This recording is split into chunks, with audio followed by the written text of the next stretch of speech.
नमस्कार, मैं सतवत अब्बास, न्यूज़ 111 देख रहे हैं आप। कृषि मंत्री सुधाकर सिंह ने कहा है कि बिहार में खाद की कालाबाजारी की नौबत नहीं आए, इसलिए हम लोग बिहार में नियम ही बदल चुके हैं जिससे कोई भी खाद कंपनी यहां खाद नहीं बेच सकेगी। इसकी जल्द व्यवस्था की जाएगी। उन्होंने आरोप लगाया कि खाद कंपनी हमेशा बिहार को एक अच्छे बाजार के रूप में देखती है और किसानों को हमेशा नजरअंदाज करती है। यही कारण है कि यहाँ के किसानों को कभी समय से सही कीमत पर खाद उपलब्ध नहीं होता है। वहीं उन्होंने भाजपा पर हमला करते हुए कहा कि जब बीजेपी सरकार में थी तब पिछले 17 साल से कृषि विभाग बीजेपी के पास था, उस समय कोई बात नहीं करते थे। अब चूंकि वो सरकार से बाहर हैं तो कई तरह के आरोप लगा रहे हैं जो बिल्कुल निराधार है।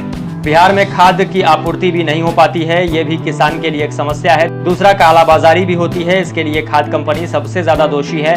बिहार में खाद वितरण नीति में हम बदलाव करेंगे और किसान को सही समय में उचित मूल्य पर खाद पहुंचाएंगे, जिसकी नीति हमने तैयार कर ली है। क्या करवाई आपने किया अब तक? मैंने ऐसे गड़बड़ी करने वालों के खिलाफ मैंने पत्र लिख दिया है सरकार को कि इन पर हमको जांच रिपोर्ट मेरे सामने प्रस्तुत किया जाए कार्रवाई के लिए। निश्चित तौर पे जांच रिपोर्ट आएंगी और कार्रवाई करेंगे। जहां तक विभाग के वरिष्ठ अधिकारियों की ट्रांसफ़र और पोस्टिंग का सवाल है, यह कानून है कि माननीय मुख्यमंत्री जी का विशेषाधिकार है कि किस अधिकारी को मेरे विभाग में भेजेंगे काम करने के लिए। अब सवाल ये है कि वो ठीक है या नहीं है, तो उसकी जिम्मेदारी मैं इसलिए नहीं ज़्यादा ले सकता क्योंकि यह पहले से नियुक्त अधिकारी हैं जिन लोगों ने नियुक्ति करवाया होगा। हो सकता है कि पहले के कृषि मंत्री ने ही नियुक्ति कराया हो, लेकिन नियुक्ति तो मुख्यमंत्री जी के माध्यम से होता है और पहले वाले मंत्री ने कराया होगा गड़बड़ लोगों को। लेकिन हमारे रिकमेंडेशन जाएंगे कि नए अधिकारी हमको दिए जाएं जो हम जिनसे हम काम को ले सकें, क्योंकि अंततोगत्वा अकेला व्यक्ति कोई काम नहीं करता, उसके लिए अधिकारियों की एक टीम होनी ही चाहिए। आप सर मानते हैं सर कि है वो आपके जो अनुसार काम होना चाहिए वो नहीं कर पा रहे हैं अभी भी? आप देख लीजिए, निश्चित तौर पर पहले के मुकाबले में कार्रवाई बढ़ी है हर मामले में, वही अधिकारी हैं। लेकिन मैं अब भी मैं स्वीकार करता हूं कि कुछ तब्दीली की आवश्यकता है और हमारे सभी लोगों का कहना है, मंत्री जो हम आए हैं, चूँकि हम राष्ट्रीय जनता दल के लोगों के पास जो विभाग आए हैं वो भारतीय जनता पार्टी द्वारा जो संचालित विभाग थे वही आए, और ये Bharatiya Janata party double engine के नाम पे ट्रिपल इंजन की सरकार बना रखे थे, हर जगह अराजकता फैला रहे थे और उसका हम लोगों को, बिहार के लोगों को खामियाजा भोगना पड़ा। इसके लिए निश्चित तौर पर ये समीक्षा का विषय है सरकार के स्तर पर और समीक्षा होगी भी।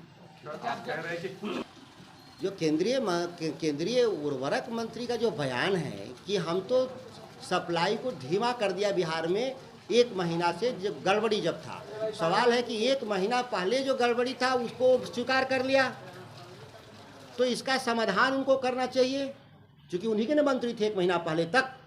तो अपने जो मंत्री थे जो भारतीय जनता पार्टी के, जो उनके सहयोगी थे बिहार में, वो खुद स्वीकार कर ले कि हम लोग अक्षम थे, तो उसको दंडात्मक रूप से जब स्वीकार कर लिया तो दंडात्मक कार्रवाई करनी चाहिए। दंडात्मक कार्रवाई कंपनियों की जगह पे बिहार के किसानों पे दंडात्मक कार्रवाई कर रहे हैं, सप्लाई को धीमा कर दिया। और इस विवाद से क्या लेना देना है? कोई भी विवाद बिहार की जनता के लिए कोई विवाद महत्व नहीं रखता। सभी लोग मिलकर के बिहार की 13 करोड़ जनता की सेवा के लिए आए हैं, वह केंद्र की सरकार हो या सरकार यूपीए की सरकार है, सभी अपने अपने कामों में लगे हुए हैं बढ़िया से। इसमें मुख्यमंत्री और मंत्री कोई अलग नहीं होते हैं। मंत्रिपरिषद का गठन सामूहिक उत्तरदायित्व के जरिए होता है, सबकी अपनी जिम्मेदारी बटी हुई है, बंधी हुई है और ज़रूरत पर सहयोग करते हैं एक दूसरे को। जी, मैं पुरानी मंडी व्यवस्था के लिए मैंने कागज़ लिख दिया डिपार्टमेंट को, वापसी पीत पत्र कि कानून बनाने की प्रक्रिया शुरू की जाए और उसके ड्राफ्ट को उपस्थापित किया जाए मेरे सामने। कि वह एक प्राधिकार है, मुख्यमंत्री के तौर पे वो प्राधिकार हैं जो किसी भी विभाग की समीक्षा कभी भी आपातकाल में कर सकते हैं। मैं भी करता हूं मंत्री के रूप में, मेरी अनुपस्थिति में सरकार के जो वरिष्ठ अधिकारी हैं वह भी समीक्षा करते हैं।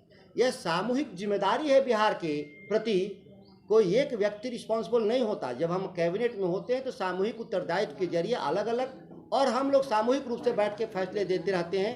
तो जब भारत सरकार ने जब फर्टिलाइज़र पर्याप्त मात्रा में दिया ही नहीं, आपूर्ति किया ही नहीं, तो किस मुँह से आरोप लगाने के लिए वह लगा सकते हैं। रह गया तस्करी का सवाल, और उनके जो टैगिंग बिकने का सवाल जिन्होंने आरोप लगाया कि ये मच्छरदानी और छाता इस तरह के नॉन टैग सब्सिडी आइटम को टैग किया गया, यह पिछले कई सालों से, जिसकी बात हम इसलिए नहीं कर रहे हैं कि ये कई सालों से ये काम चल रहा था बिहार में। यह कंपनियां जो हैं ये भारत सरकार की कंपनियां हैं। जब केंद्रीय मंत्री जानते हैं कि भारत सरकार की कंपनियां बिहार के साथ बिहार को एक उपनिवेश के रूप में देखती हैं, वह एक कंज्यूमर स्टेट के रूप में देखती हैं और वो तरह तरह से बिहार के किसानों को प्रताड़ित करती हैं, जो उनके पास पर्याप्त आंकड़े और साक्ष्य पहले से ही हैं, जिसकी मैं बार बार चर्चा कर रहा हूं, तो अपनी कंपनियों पर उन्होंने कार्रवाई क्यों नहीं किया? साफ कानून में लिखा है उर्वरक एक्ट में कि कोई भी फर्टिलाइजर अगर सब्सिडी से ज़्यादा ऊंचे दाम पर बिकेगा बाजार में तो उसको सब्सिडी नहीं दी जाएगी। सब्सिडी कौन देता है? भारत सरकार। किसको देता है? भारत सरकार अपनी कंपनियों को देता है। तो जब आप स्वीकार कर रहे हैं कि बिहार में आपने ऊंचे मूल्य पर सब्सिडी बेचा, तो आप किस आधार पे उस कंपनियों को सब्सिडी देने का काम किया?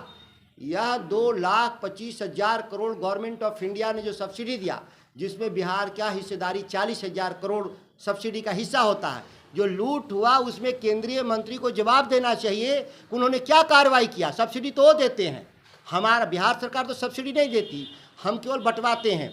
बंटवाने की क्रिया में जब आपने कम दिया तो कृत्रिम जो संकट पैदा हुआ, उस कृत्रिम संकट से बिहार के किसानों को परेशानी हुई। यह बात किसी से छुपा हुआ नहीं है। लगातार जो केंद्र सरकार के जो मंत्री जब से भी सत्ता परिवर्तन हुआ है, वह मानसिक रूप से विक्षिप्त हो गए हैं कि बिहार जैसे राज्य में भारतीय जनता पार्टी केंद्र सरकार को जो चुनौती मिल रहा है, राष्ट्रीय जनता दल नीति गठबंधन जो महागठबंधन है, उससे वह न्यूज़ 111 के वीडियोस को देखने के लिए चैनल को सब्सक्राइब करें और बेल आइकन का बटन दबाएं।